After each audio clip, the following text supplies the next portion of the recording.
Don't get on that elevator. They're waiting for you. At 11:47 p.m. on a Thursday in October, Regina Morrison stopped the most feared Korean Mafia boss in North America in the marble lobby of the Plaza Grand Hotel and said quietly, 12 men will come for you at midnight. Suite 1400. Remember this, Echo 7. Kwon Jae-hoon didn't even look at her. To him, she was just another black woman America had trained him to overlook. Obese, middle-aged, wearing a housekeeping uniform that stretched tight across her frame.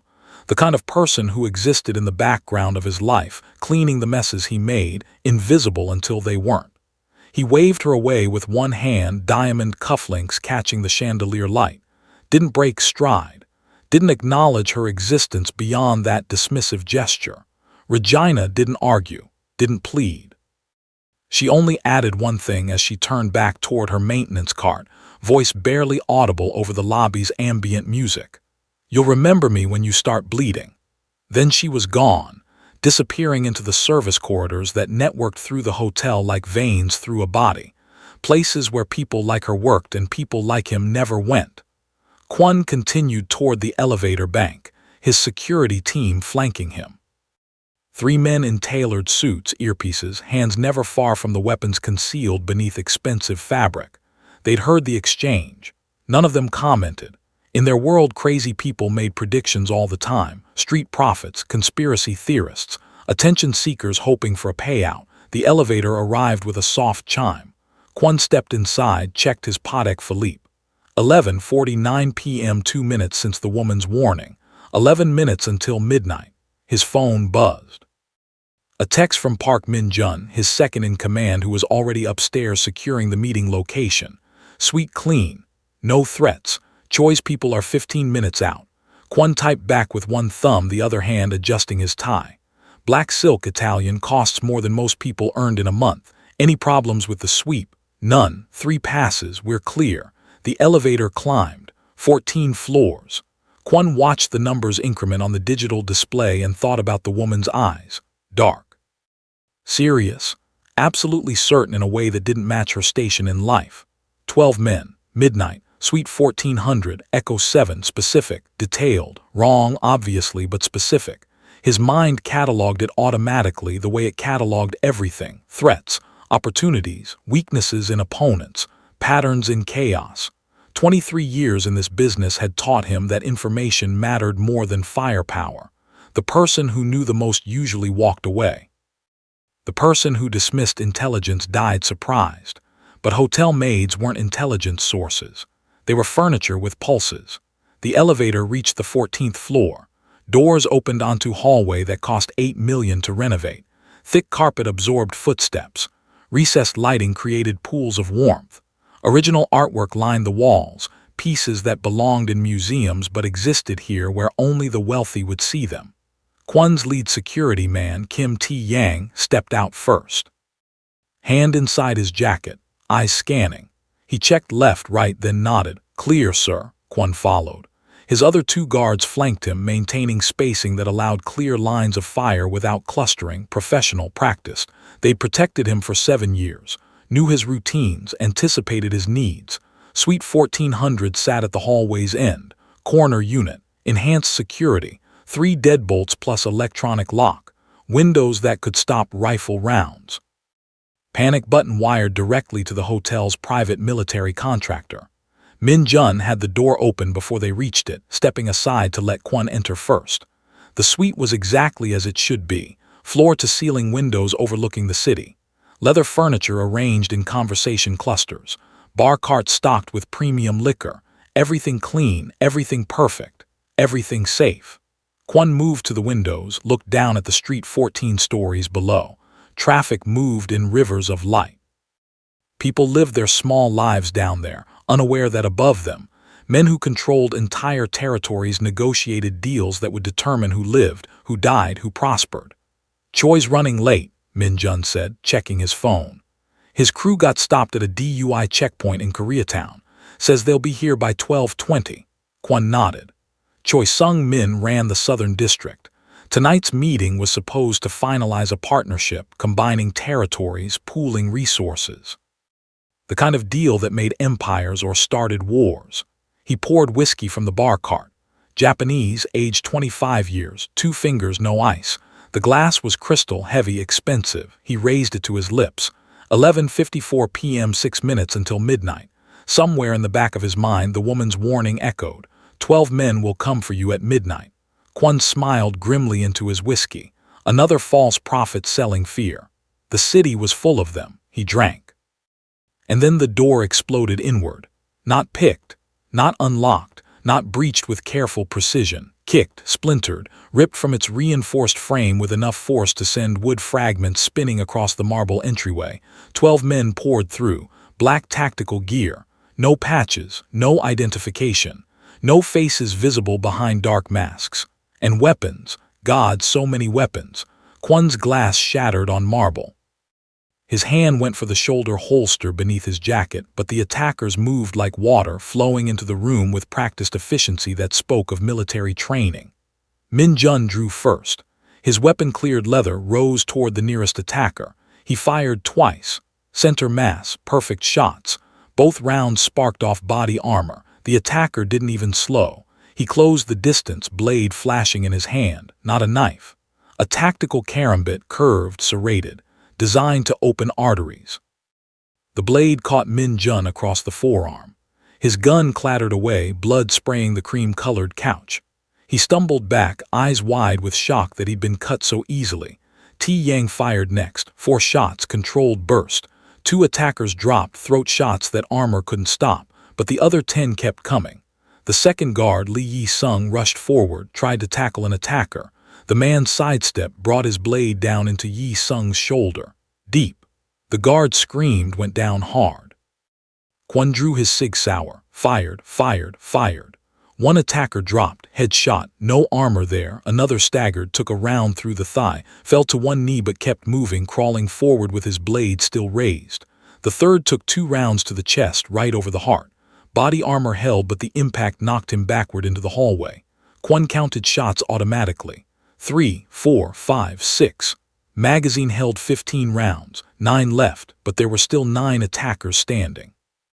Math that didn't work in his favor. They spread out, flanking, cutting off exits, professional, coordinated. This wasn't a robbery, this was an execution. Min Jun tried to retrieve his weapon with his uninjured hand. An attacker kicked it away, brought his blade down into Min Jun's thigh. Min Jun's scream cut off as another blade opened his throat. He fell, blood pooling impossibly fast on white marble. T. Yang retreated toward Kwon, firing as he moved. Controlled. Disciplined. 2 more attackers dropped, but his magazine ran dry. He reached for his spare, too slow. A blade caught him across the back. He arched, fell forward, tried to rise. Another blade, another. They swarmed him like insects, efficient and merciless. Lee managed to get to his feet, one arm hanging useless. He charged anyway, loyalty overriding survival instinct. 3 attackers converged on him. Blades flashed. He disappeared beneath them, and then it was just Kwon, alone, weapon raised. 9 attackers standing, 9 rounds left. The math still didn't work. He backed toward the bedroom door, fired twice. 1 attacker dropped, 8 left. 7 rounds. They weren't rushing, weren't panicking, just moving forward with mechanical precision. They'd done this before, many times, knew that scared men made mistakes. Knew that time was on their side. Kwon fired again, missed. Adrenaline made his hands shake despite 23 years of training. 6 rounds. He reached the bedroom doorway, slammed the door.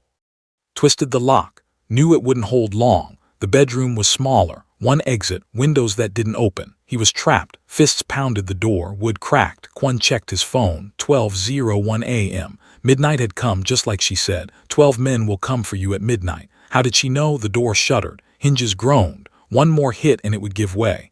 Kwon looked around desperately. No weapons except his gun. 6 rounds left. 8 attackers. Still bad math. His eyes caught something on the wall beside the bed. A small panel, cream-colored, almost invisible against the wallpaper. Black letters stenciled across it, emergency system access below that, a keypad. Numbers 0 through 9 and letters. Letters that spelled ECHO7, remember this, Echo 7. She'd told him, given him the key. the weapon, the way out, but he dismissed her, waved her away like she was nothing. The door splintered. An arm reached through, twisted the lock from inside. Door swung open. 8 attackers stepped into the bedroom. Blades ready, formation perfect.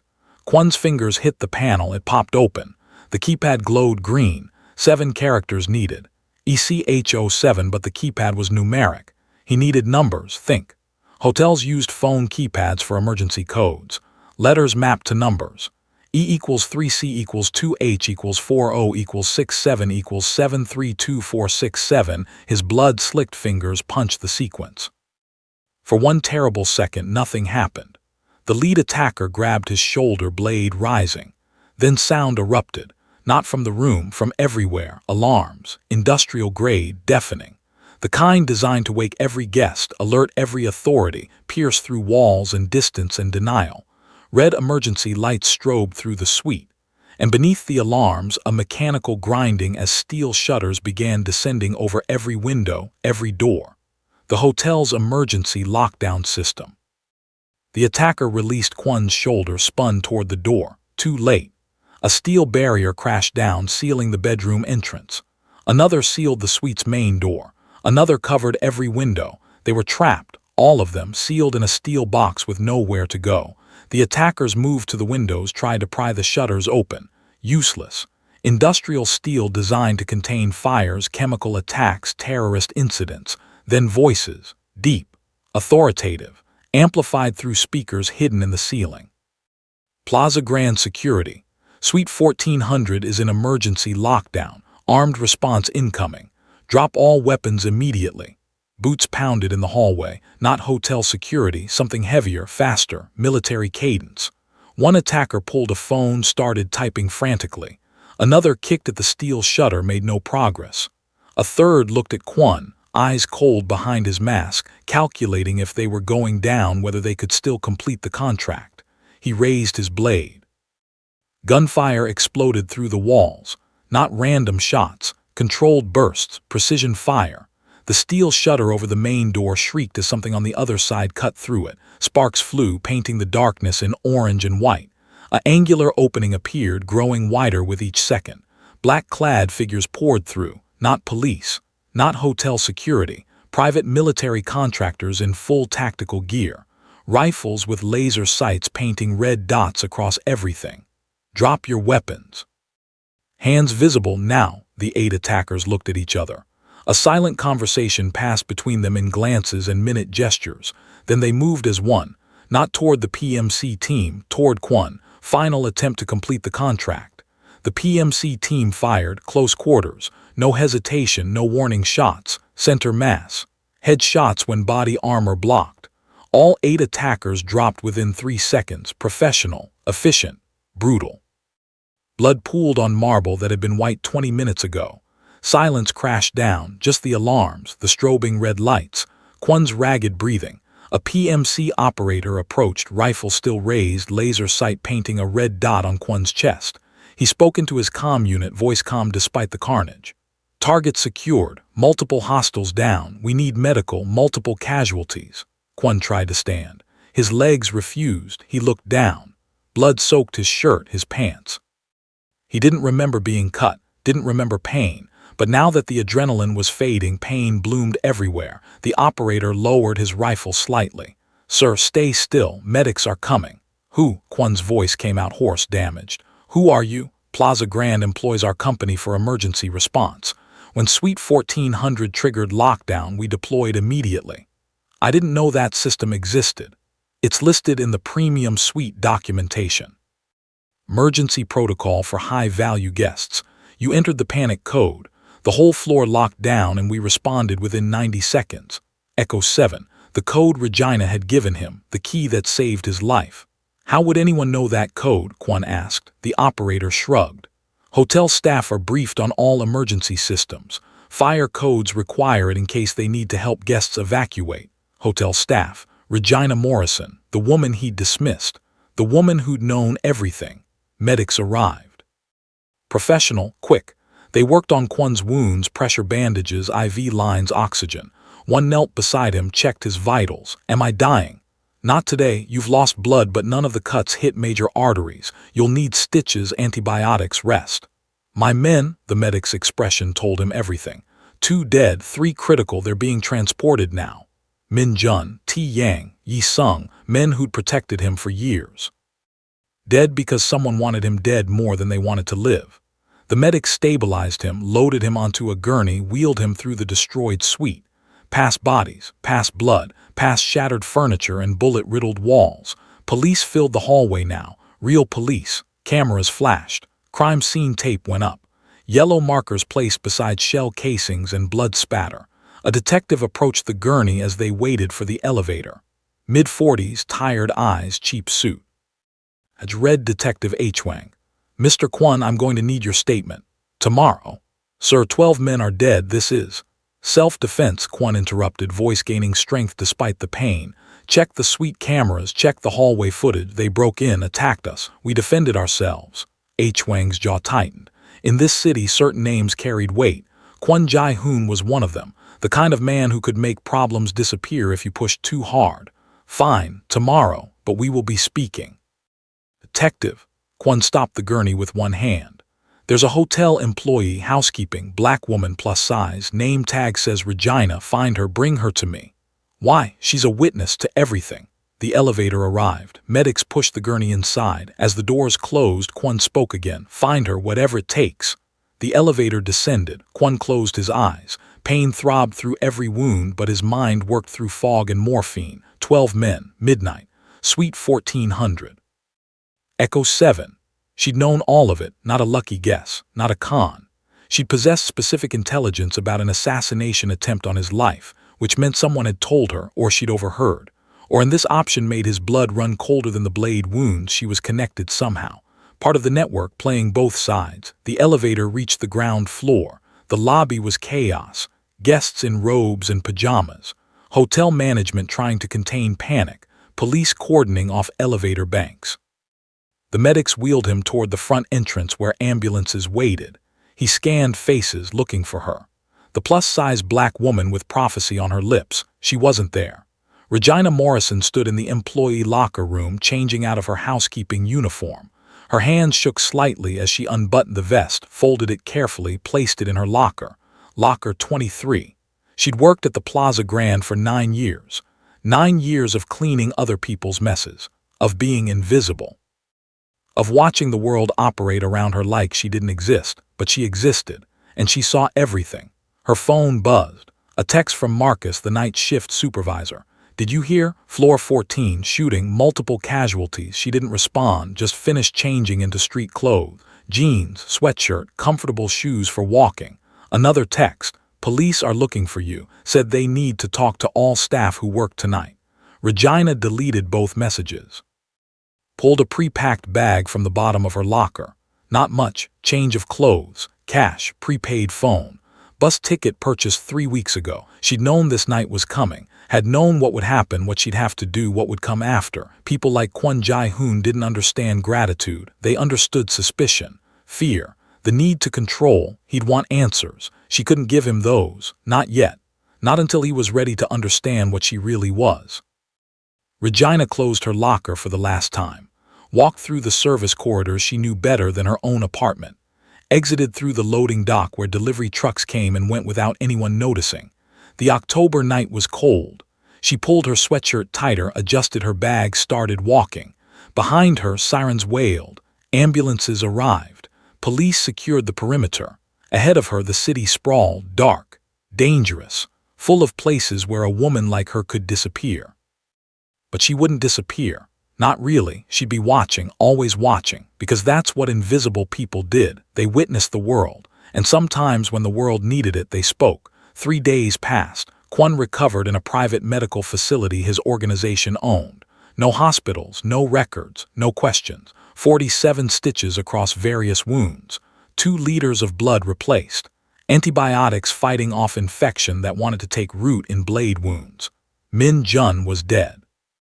Bled out before paramedics arrived. T Yang survived but lost function in his left arm. Nerve damage from the blade wounds. Yi Sung would walk with a cane. Multiple stab wounds had shredded muscle tissue. The other 2 guards were cremated. Their families compensated quietly, generously, with money that couldn't replace fathers and brothers but paid for expensive funerals. The 12 attackers remained unidentified. No fingerprints in any database. No dental records. No DNA matches. Professional ghosts. Someone had paid top dollar to erase Kwon from existence. The question consuming him, who? His empire had enemies, dozens, rival organizations, corrupt politicians he'd refused to bribe, business partners he'd outmaneuvered. Any of them could have funded this hit, but that wasn't what kept him awake at night. What kept him awake was Regina Morrison. Detective H. Wang had reported back on the second day. Regina Morrison, 48 years old. Housekeeping staff at Plaza Grand for 9 years. Lived in a rent-controlled apartment in the Bronx. No criminal record, no political affiliations, no obvious connections to organized crime. Ordinary, invisible, which made her knowledge impossible. H. Wang had tried to bring her in for questioning. She disappeared. Called in sick the day after the attack. Hadn't been home since. Her apartment sat empty, mail piling up. Phone went straight to voicemail. Gone. Kwon had put the word out through every channel his organization controlled. Every informant, every set of eyes. Find Regina Morrison. Don't hurt her, don't scare her, just find her. Nothing. She'd vanished as completely as the 12 dead attackers. On the 4th day, Kwon checked himself out of the medical facility against his doctor's protests. He couldn't lie in bed anymore. Couldn't stare at ceiling tiles while questions consumed him. He needed answers. His new driver, since his previous security team was dead or recovering, took him to the Plaza Grand. Different management now. The attack had triggered corporate panic. New protocols, new security, new faces trying to make the hotel seem safe again. But the housekeeping supervisor was the same, Patricia Chen, 62 years old, 23 years with the hotel. She met Kwon in a back office that smelled of industrial cleaner and old coffee. Mr. Kwon. She stood uncomfortable, hands clasped in front of her. I'm so sorry about what happened. The hotel is conducting a full investigation. I'm not here about the hotel, Kwon interrupted. He sat without being invited, his wounds pulling tight. I'm here about Regina Morrison. Patricia's discomfort deepened. The police already asked me about her. I'm not the police. I know who you are, Mr. Kwon. Everyone does. Then you know I don't make threats. I ask questions. I get answers. That's how this works. Patricia swallowed, nodded. What do you want to know? Everything. She sat, folded her hands on the desk. Regina's been with us 9 years, good worker, never late, never complained, kept to herself mostly. Friends? Not really. The other housekeepers found her. Strange. Strange how? Patricia hesitated. She'd say things, predictions, I guess. Little things at first. She told Maria, one of our cleaners, that her son would get accepted to Yale 3 weeks before the letter arrived. Told James in maintenance that he'd meet someone special on a Thursday in April. He met his wife that exact day. Kwon leaned forward despite the pain. Go on.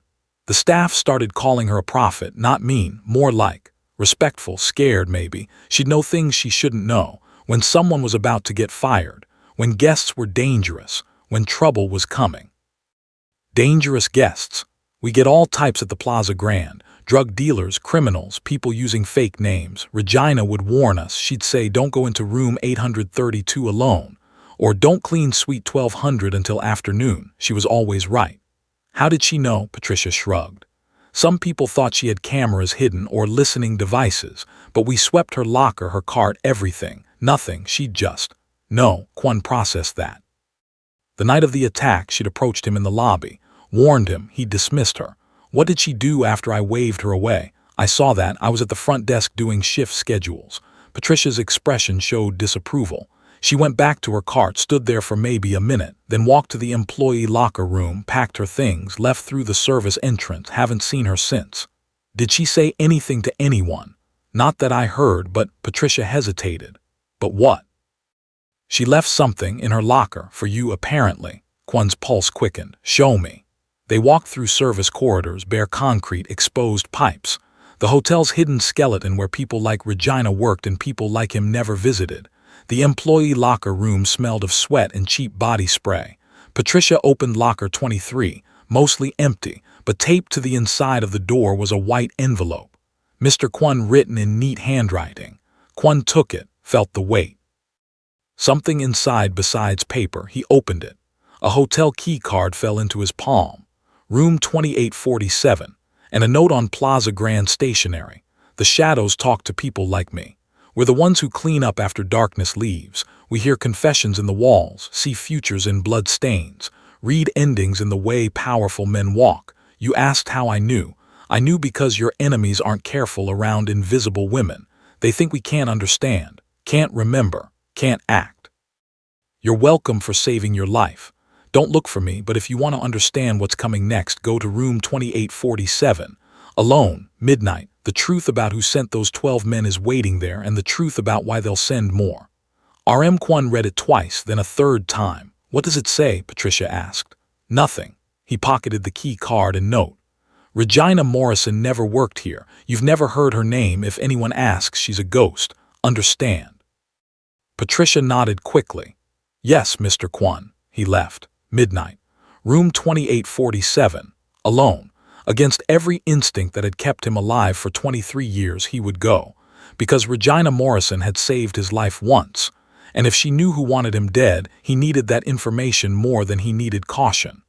Kwon Jae-hoon stood outside room 2847 at 11:58 p.m., alone as instructed. His new security chief, Han Dong-woo, waited in the parking garage with explicit orders not to intervene unless Kwon failed to check in within 30 minutes. Han hadn't liked it, had argued, but Kwon had been firm. Regina Morrison had saved his life when she had every reason not to. When he dismissed her like she was nothing, that earned her this meeting on her terms. He slid the key card through the reader. Green light. Magnetic lock disengaged. The door opened silently on well-oiled hinges. The room was dark, not empty dark, occupied dark. Someone was here, breathing in the shadows, waiting. Kwon's hand moved toward his jacket where a replacement Sig Sauer waited, fully loaded this time, safety off. Don't. Regina's voice came from the darkness near the window. If you came here to shoot me, you've already lost. A lamp clicked on, dim, just enough to see by. Regina sat in the room's only chair, same housekeeping uniform, though Kwon suspected she no longer worked at the Plaza Grand. Sweat beaded her forehead despite aggressive air conditioning. Her dark eyes held no fear, just certainty. On the bed beside her, a laptop, 3 phones, scattered documents that looked like financial records. You're not a housekeeper, Kwon said. I am. Regina's expression didn't change. I just happen to be very good at listening. Nobody's that good. You'd be surprised what invisible people can do. She gestured to the other chair. Sit down, Mr. Kwon. You're bleeding through your bandages. He looked down. She was right. Fresh blood seeped through his shirt where one of the deeper wounds hadn't fully closed, but he remained standing. Tell me how you knew. Which part? Regina asked. That 12 men would come for you, that it would be at midnight, that they'd breach Suite 1400, that Echo 7 would save your life, all of it. She leaned back, studying him for a long moment. Then she began. 4 weeks ago, I was cleaning room 1876, standard checkout cleaning. The guest had left, but he'd forgotten something, a phone charger. I unplugged it from the wall socket and I heard voices coming through the air vent. She pointed at the ceiling. The Plaza Grand's ventilation system connects everything. Old building, renovated multiple times, but they never updated the ductwork. You talk in one room during quiet hours, it carries to another. Most people don't notice because of ambient noise, traffic, music, conversation. But when you work night shifts, when the hotel's quiet, you hear everything. Kwon moved closer. You heard them planning. I heard 12 men, different languages, Korean, Russian, English, Mandarin. They were confirming details. The target, you. The method, close quarters combat, bladed weapons only. No guns to avoid noise detection. The timing, midnight, October 20th, when your meeting with Choi Sung-min's crew would have you distracted. The location, Suite 1400. Regina stood, moved to the laptop, turned it toward him. The screen showed a detailed schematic of the Plaza Grand's ventilation system. Red lines connected room 1876 to Suite 1400. They thought they were being careful, Regina continued. Thought a corner suite on the 14th floor was isolated. They didn't account for a housekeeper who knows this building better than the architects who designed it. And Echo 7. I've worked here 9 years, Mr. Kwon. I know every emergency system, every panic button, every security protocol. When I realized what they were planning, I looked up the emergency codes. Each premium suite has a unique alphanumeric for the lockdown system. Suite 1400's code is Echo 7. Simple. It wasn't simple. It was impossibly complex. A woman who cleaned rooms had intercepted an assassination plot, identified the emergency protocol that could stop it, and delivered that information to a target who treated her like furniture. "Why warn me?" Kwon asked. "You don't know me, I'm not," he gestured vaguely. "I'm not a good man." "No," Regina agreed without hesitation. "You're not, but those 12 men were worse. And more importantly," she moved to the window, looked out at the city lights below. "I'm tired of being invisible. Tired of knowing things and being ignored. You dismissed me in that lobby, waved me away like I was nothing. I could have let you die." She turned to face him. "But then I'd be what people expect me to be, powerless, irrelevant. I saved your life because I could, because nobody else would see what I saw, because I wanted you to know that the woman you ignored was the only reason you're still breathing." The words hit harder than the blade wounds. Kwon had built an empire on the principle that everyone had a price, everyone wanted something. But Regina Morrison hadn't wanted money. She'd wanted acknowledgement, recognition that she existed, that she mattered. He denied her that in the lobby. She'd saved him anyway to prove a point. "What else do you know?" he asked quietly. "Everything." Regina returned to the laptop, pulled up files that made Kwon's blood run cold. The 12 men were contractors, hired through 3 cutouts so their employer stayed anonymous, but I know who paid them. She turned the screen toward him again. Financial records, wire transfers, shell corporations, dates and amounts that painted a picture of conspiracy. "Who?" Kwon demanded. "Your partner, Choi Sung-min." The name landed like a physical blow. Choi Sung-min, his oldest ally, the man who'd helped build his empire from nothing. They'd survived gang wars together, buried bodies together, split profits down the middle for 15 years. "You're lying," Kwon said flatly. "Am I?" Regina pulled up more documents, bank statements, property transfers, investment portfolios. Choi's been moving money for 8 months, offshore accounts, Swiss banks, Cayman Islands. He's been liquidating assets, consolidating power, preparing to take over your territory after you're dead. The laptop screen showed everything. Digital fingerprints that connected Choi to the assassination attempt. "How did you get this?" "I clean his hotel suite twice a week. Presidential suite, 18th floor. He thinks I'm furniture, leaves his laptop open, takes calls in front of me, discusses business like I'm deaf." Regina's expression hardened. "I've been documenting him for 2 years, not just him, everyone who uses this hotel for their dirty business. I have files on 37 criminals, 14 corrupt politicians, 9 human traffickers." Kwon stared at her. "Why?" "'Cause powerful men like you think cleaning ladies are invisible, but we're not, we're witnesses. And sometimes," she closed the laptop, "we're the only ones who see the truth." His mind raced. Choi, his brother in everything but blood, planning his murder, stealing his empire, the betrayal cut deeper than the blade wounds. "The contractors left documentation in room 1876, Regina continued. "Hidden behind the air vent panel, flight manifests, burner phones, payment schedules. I photographed everything before hotel security could find it." She handed him a USB drive. "This is proof, enough to bury Choi or leverage against him, whatever you choose." Kwon took it. The small device felt impossibly heavy. "Why give this to me?" "Because I want something in return." There it was, the real reason. Nobody saved a mafia boss out of altruism. "How much?" he asked. "Not money." Regina's voice went quiet, intense. "I want out of housekeeping, out of invisibility, out of being ignored. I want protection, resources, a new identity if necessary, and I want acknowledgement that women like me, women people overlook, are more dangerous than any assassin because we see everything." Kwon considered that. "You want power. I want respect, same thing maybe." Silence stretched between them. Outside, the city hummed. Inside, 2 people from completely different worlds negotiated a deal that would change both their lives. "Done," Kwon said. "But understand, once you enter my world, you can't leave. This protection comes with strings." "I know," Regina met his eyes. "I've been watching your world for 9 years. I know exactly what I'm agreeing to." He believed her. "One question," he said. "If you knew about the attack 4 weeks ago, why wait until the last minute to warn me?" Regina smiled, sad, tired.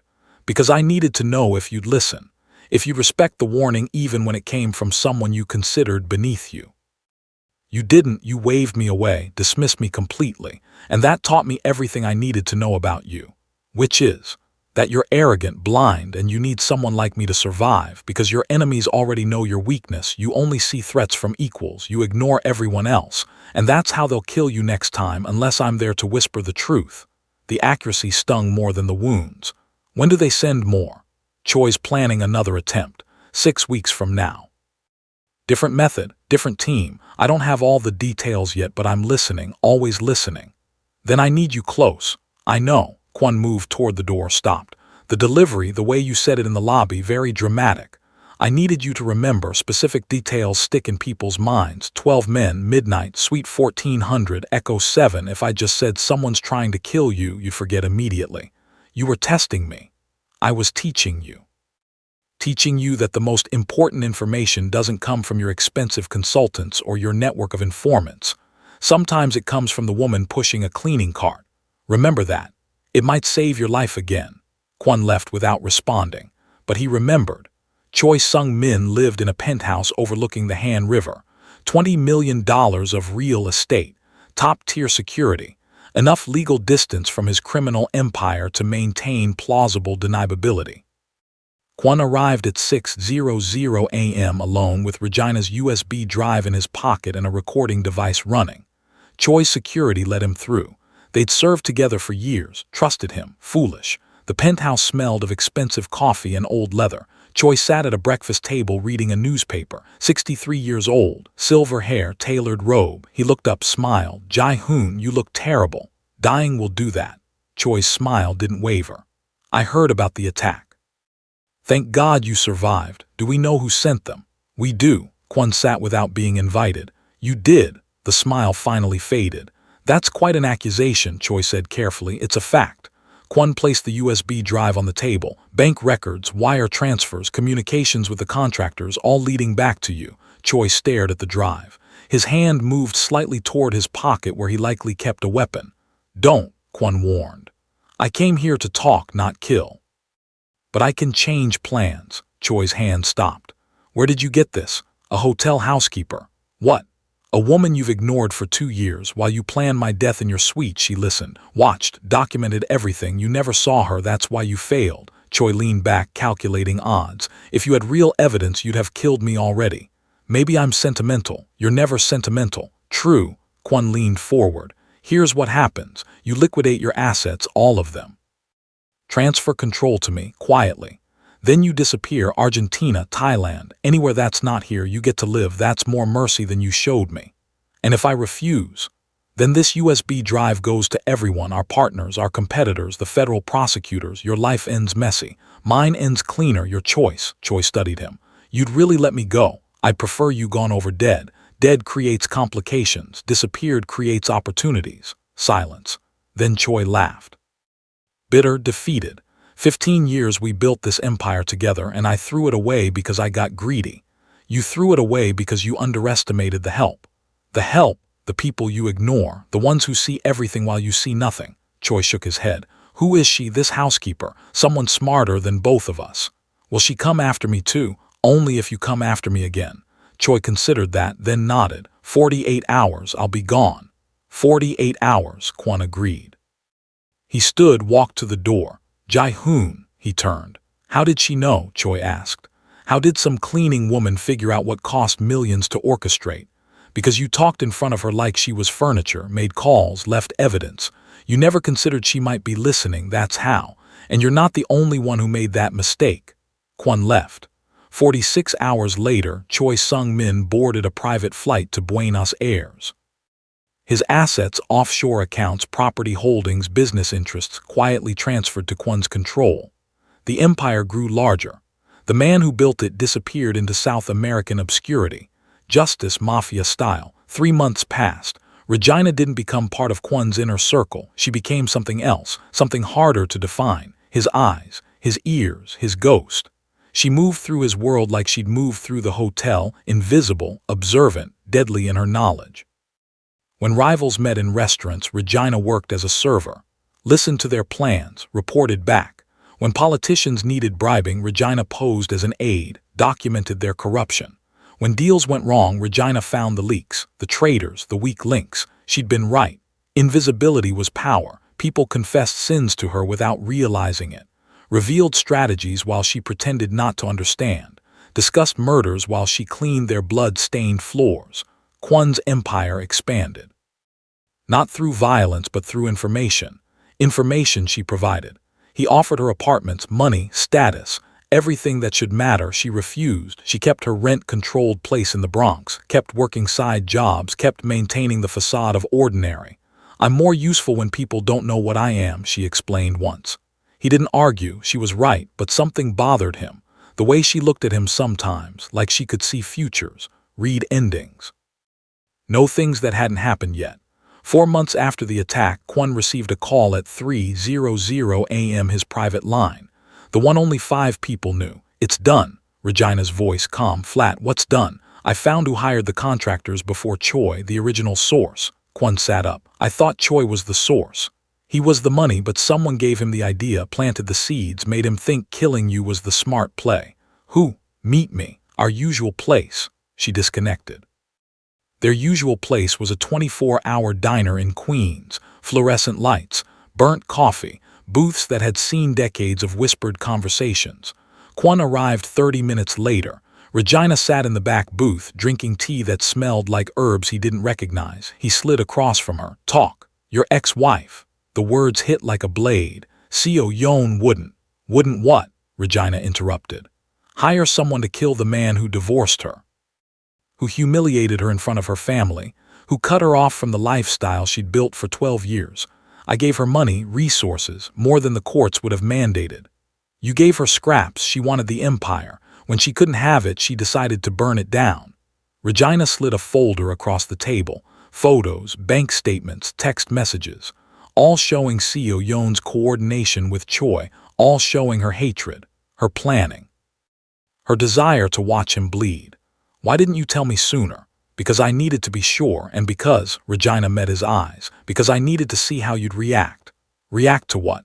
"To learning that the person who wanted you dead wasn't a rival, not competition, but someone you once loved, someone who knew you better than anyone. I needed to see if you'd break, if you'd go soft, if the truth would destroy you. And you didn't break. Good. That means what comes next won't kill you either." "What comes next?" "Seo Yeon knows I found her, knows you know. She's planning to run, not just run, disappear, fake her death, start over, leave you with nothing but questions and ghosts." "When?" "Tomorrow. She's already at the airport. Private charter scheduled to depart at 6:00 a.m. Kwon checked his watch. 4:17 a.m. He could make it. He stood. "Wait." Regina's hand shot out, grabbed his wrist. "Before you go, before you confront her, understand something." "What?" "This is who you are. This life. These choices. Everyone close to you either dies or wants you dead. Your partner betrayed you. Your wife tried to have you killed. Your security team is decimated. And the only person keeping you alive is a woman you dismissed as invisible. Your point?" "My point is that I won't always be there. I won't always see the threats. And eventually someone smarter than Choi, smarter than Seo Yeon, will find a way to kill you that I can't predict. This life ends badly. Always." "Then why help me?" Regina released his wrist, leaned back. "Because right now helping you serves my purpose, but the moment it doesn't, I'm gone. You won't see me again. You won't find me. I'll disappear into the same invisibility that saved your life. Remember that." Kwon stared at her. "You sound like you're saying goodbye." "I'm saying be careful. You survived because I spoke. Others will survive because I stay silent. Don't ever think you figured me out. Don't ever think you understand what I want. Because the second you do, you'll underestimate me, and that's when I become your biggest threat." She stood, left money on the table, walked toward the exit. "Regina," she paused, didn't turn. "Thank you," he said, "for saving my life." "You're welcome for now." She left. Kwon sat alone in the booth, the folder in front of him. Seo Yeon's betrayal documented in painful detail. The clock ticking toward 6:00 a.m., but his mind was on Regina, on her warning. On the way she'd gripped his wrist like she was holding him back from something inevitable. She'd saved him once. Would she save him again, or had she just told him the truth, that eventually his luck would run out, she'd be gone, and he'd die the way all men like him died, alone, bleeding? Surprised by the blade they never saw coming, Kwon caught Seo Yeon at the airport, not the public terminals. The private aviation section where money bought discretion. She stood near her chartered jet, surrounded by luggage, guards, new documents that would erase her old life. She saw him, didn't run, just smiled. I wondered if she'd tell you. She did. The housekeeper, Regina, I knew about her, knew she was watching, reporting, but I thought she was on my side, thought she hated you enough to let me finish the job. You were wrong. What does she want? Money, to be acknowledged, to be seen. Seo Yeon's smile turned bitter. I wanted that from you for 12 years. Never got it. Maybe that's why I tried to kill you. They stood in silence, security guards watching, the jet's engines warming up. Are you going to stop me? Seo Yeon asked. No, surprise flashed across her face. Why not? Because Regina was right. Everyone close to me either dies or wants me dead. I'm tired of building graveyards. Go, disappear, start over, just stay gone. That's it. No revenge, no punishment. Revenge is expensive. You already cost me enough. Seo Yeon studied him. You've changed. The man I married would have killed me for this. The man you married died the night 12 assassins kicked in my door. What's left is smarter, more careful, and he knows when to let go. She nodded slowly. Goodbye, Jae-hoon. Goodbye. She walked toward the jet, stopped at the stairs, turned back. She's dangerous, that woman, Regina, more dangerous than me, than Choi, than anyone you've ever faced. I know. Then why keep her close? Because the most dangerous people make the best allies until they don't. Seo Yeon climbed the stairs. The jet door closed behind her. Kwon watched the plane taxi, watched it take off, watched it disappear into the dawn sky. Another ghost, another ending. Regina had been right about everything. He pulled out his phone, texted her, "It's done, she's gone." The response came immediately. Good. Now you can focus on what's coming next, which is people who hired Choi before your ex-wife got involved. The ones who wanted you dead before any of this started. I've been tracking them for 5 months. They're making their move soon. Who are they? Not over text. Meet me tomorrow, same place. Noon, will you be there? A long pause, then for now. Kwon stared at those 2 words, for now. The same thing she'd said at the diner, a promise, a warning, a reminder that Regina Morrison's loyalty had limits, that eventually she would vanish, and he would be alone again.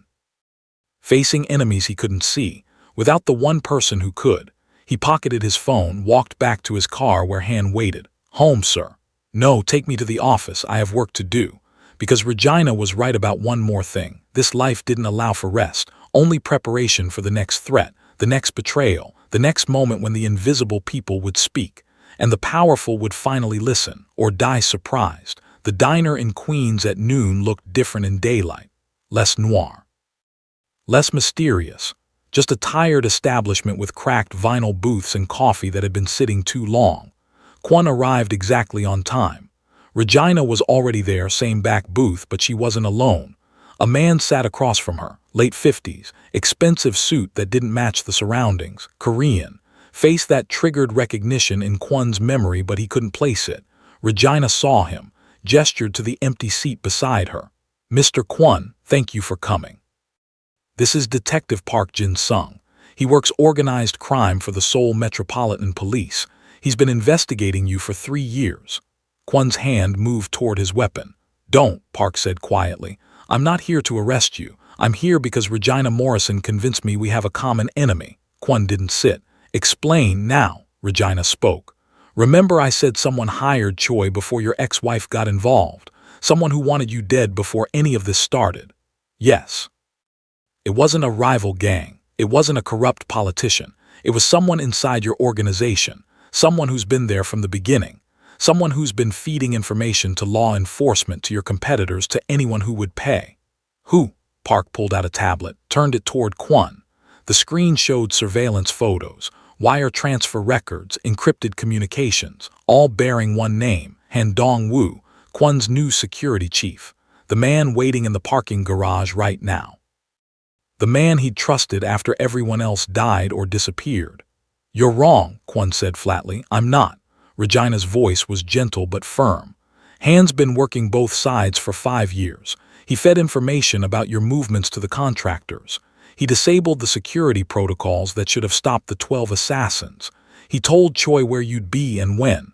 Park added, Han Dong-woo is my asset. Has been since 2020. We recruited him after he racked up gambling debts he couldn't pay, offered him immunity and money in exchange for intelligence on your organization.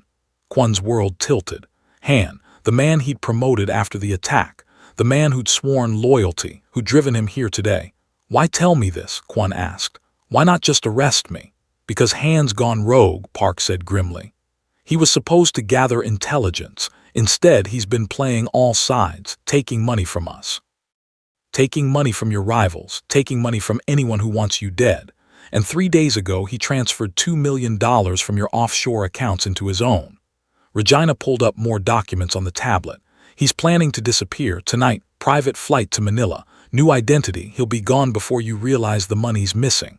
Kwon's rage was cold, controlled, the kind that preceded violence. Where is he right now? In your car, Regina said. In the parking garage, waiting.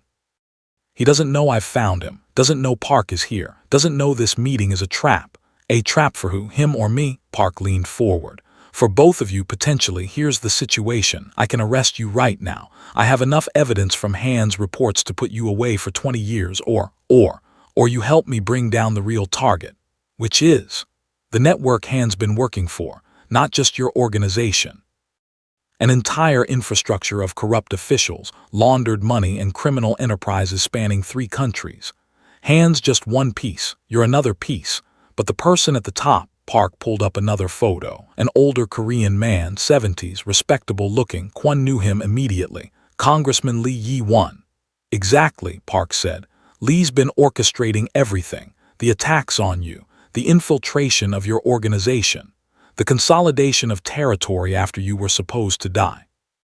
Han works for Lee, has from the beginning, and Lee wants you eliminated because you're the one person who can expose his entire operation. Kwon processed that. You want me to wear a wire? I want you to meet with Lee, get him talking, admitting what he's done. Then I can bring him down and everyone connected to him. Including me? Park hesitated. Then, Regina negotiated immunity, full immunity, for testimony against Lee and everyone in his network. You walk away, clean. No charges, no prison, you get your life back. Kwon looked at Regina. You did this. I told you, I see everything. That includes the fact that Detective Park has been trying to build a case against Lee for 8 years, that you're the key witness he needs, that bringing down Lee protects you more than killing Han ever could. Why do you care if I'm protected? Regina met his eyes. Because you're useful to me, alive, and because, she paused, because you listened, eventually, after the attack, you saw me. Acknowledged me, that's more than most powerful men ever do, Park interrupted. We don't have much time, Han's scheduled to leave tonight. Lee's already moving money out of the country. If we don't act now, they both disappear and you're left holding the bag for everything. Kwon considered his options. Trust a cop who'd been investigating him. Trust a housekeeper who knew too much. Or trust his instincts that had kept him alive for 23 years. What's the plan? He finally asked. 4 hours later, Kwon sat in a private room at an upscale Korean restaurant in Manhattan.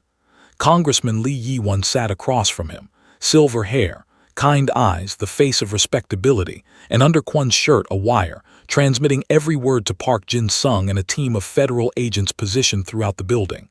Jae-hoon, Lee smiled warmly. Thank you for meeting on such short notice. I know you've been through a difficult time. The attack. Yes, tragic. I'm glad you survived.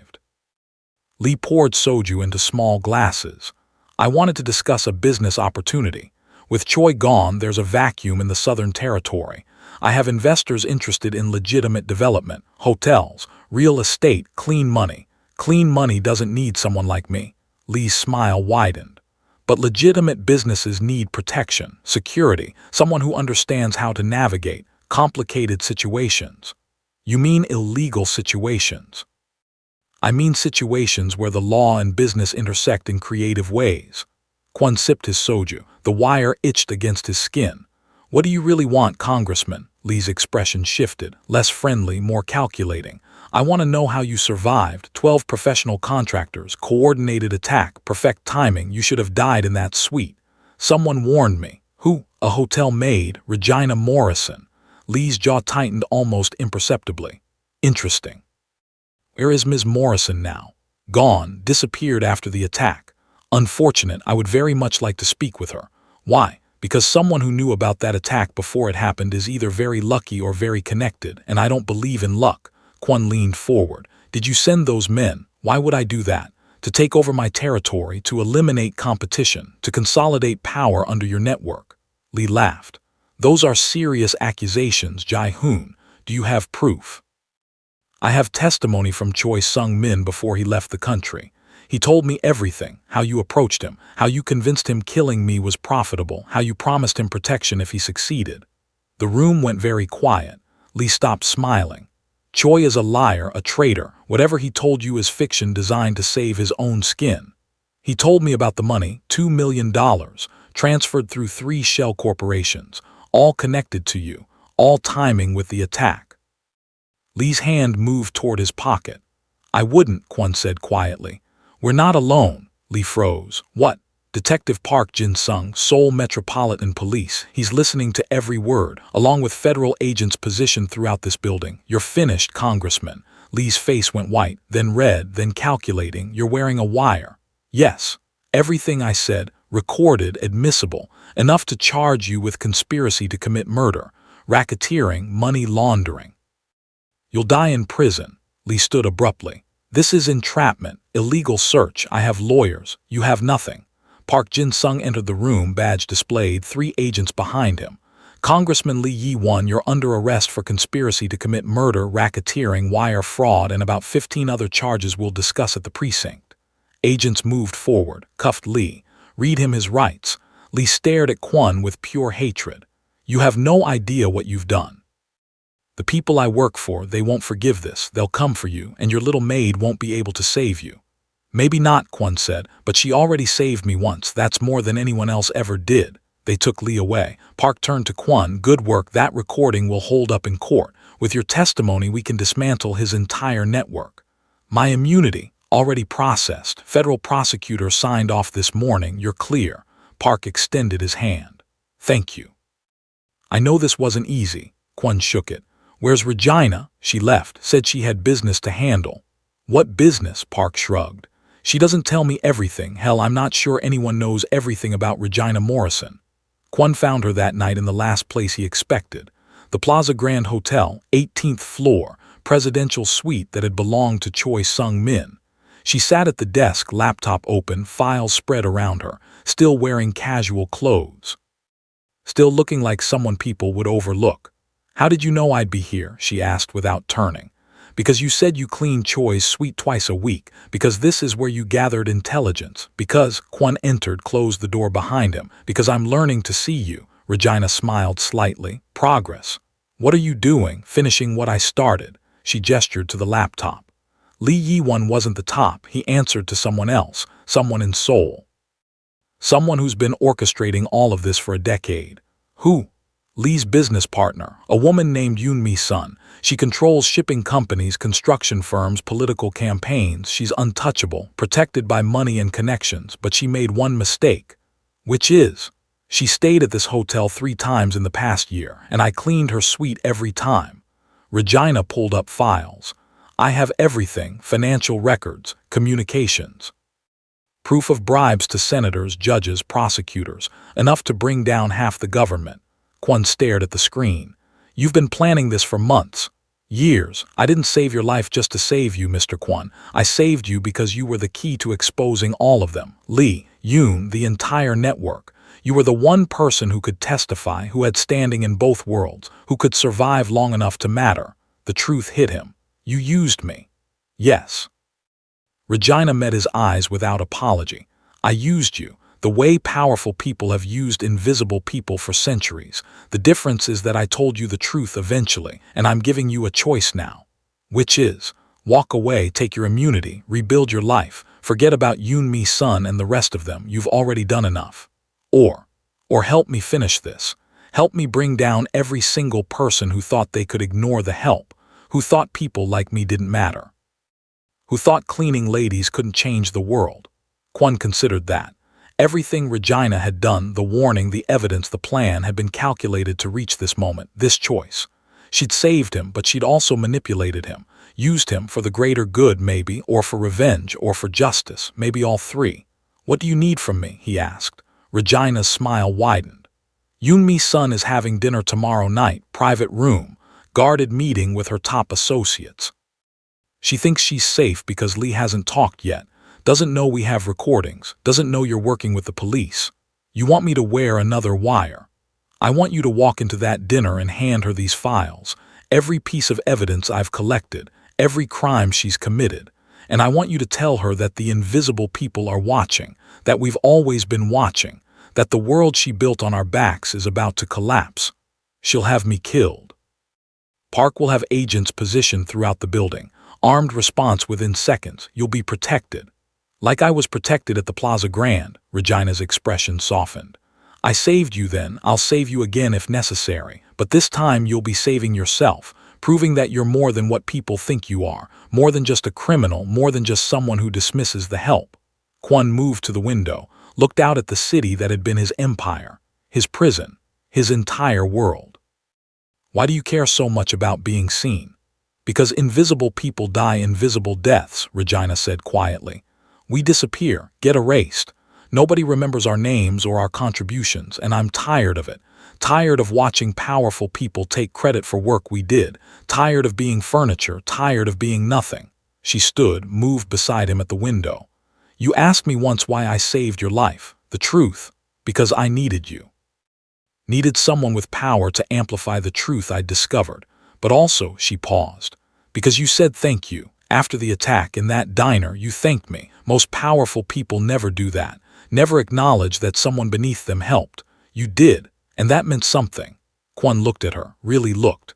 A 48-year-old black woman who cleaned hotel rooms, who'd been ignored her entire life, who'd turned that invisibility into the most powerful weapon he'd ever encountered. Okay, he said. I'll do it, but after this, after Yoon goes down, we're done. You disappear, I rebuild, we never see each other again. Agreed. They shook hands. And Kwon wondered if Regina Morrison had just lied to him one final time. The dinner was at an exclusive Korean restaurant in Seoul. Kwon had flown commercial. No security, no entourage. Just him and the files Regina had given him in a briefcase that weighed more than gold. Yoonmi Sun's private room was on the 3rd floor. 8 guards, metal detectors, protocols designed to prevent exactly what he was attempting. Park Jin-sung had 40 agents positioned throughout the building. SWAT teams on standby, snipers on surrounding rooftops. If things went wrong, they'd go wrong fast. Kwon passed through security. The guards confiscated his weapon, searched the briefcase, found only documents, let him through. The private room was minimalist. Low table, floor cushions, walls covered in traditional Korean art. Yoonmi Sun sat at the head of the table, mid-70s, elegant, silver hair pulled back in a perfect bun. She wore a hanbok that cost more than cars. 4 associates flanked her. Men who ran corporations, controlled politicians, decided who lived and died in the shadows. Mr. Kwon. Yoon's voice was cultured, refined. I'm surprised you accepted my invitation. Most people in your position would be hiding. I don't hide. No, you betray. You wore a wire for the police. Helped them arrest Congressman Lee. Destroyed years of carefully built partnerships. Lee tried to have me killed. Business, nothing personal. Yoon gestured to a cushion. Sit, let's discuss your future or lack thereof. Kwon didn't sit. He placed the briefcase on the table, opened it. What's this? Yoon asked. Everything, every crime you've committed, every bribe you've paid, every murder you've ordered. 9 years of evidence collected by someone you never saw, someone you never considered a threat. Yoon's expression didn't change. The housekeeper, Regina Morrison. Where is she now? Somewhere you'll never find her, but her evidence is here, and copies have been sent to every major news organization, every prosecutor's office, every law enforcement agency in 3 countries. You're finished. Yoon stood slowly. You have no idea what you've done. The people I'm connected to, they don't forgive. They don't forget. You'll die, she'll die. Everyone you've ever cared about will die.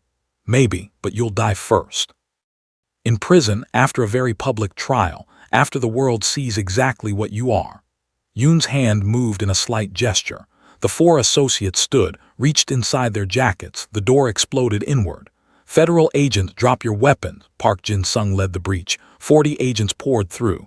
Weapons raised, shouting, chaos. The associates hesitated, calculated odds, dropped their weapons. Yoon remained standing, calm, almost amused. This changes nothing, she said to Kwon.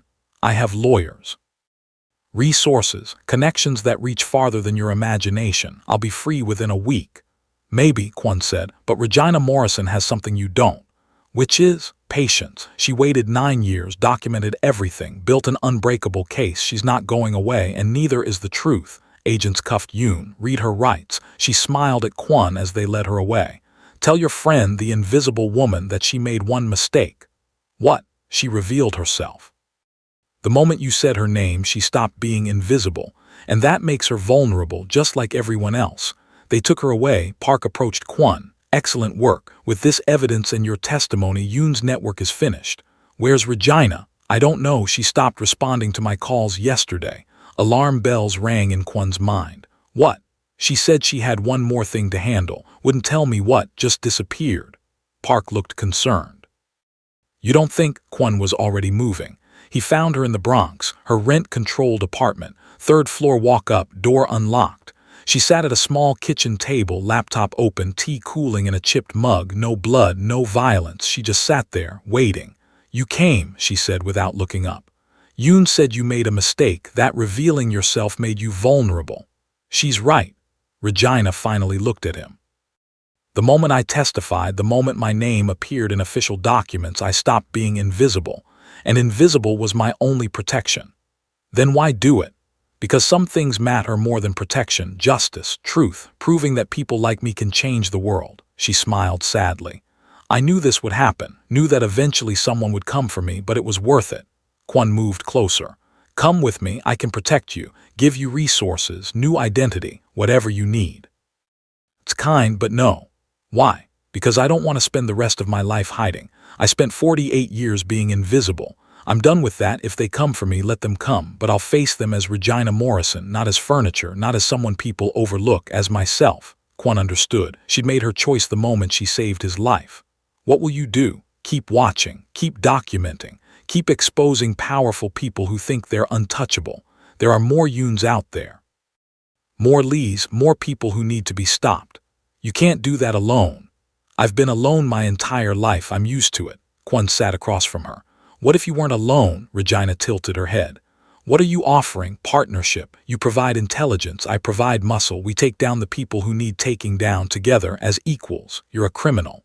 Reformed criminal. I have immunity, remember, and resources, and motivation. Someone tried to kill me twice. I'd prefer to prevent a 3rd attempt. Regina considered that. You'd really work with a plus-size black housekeeper.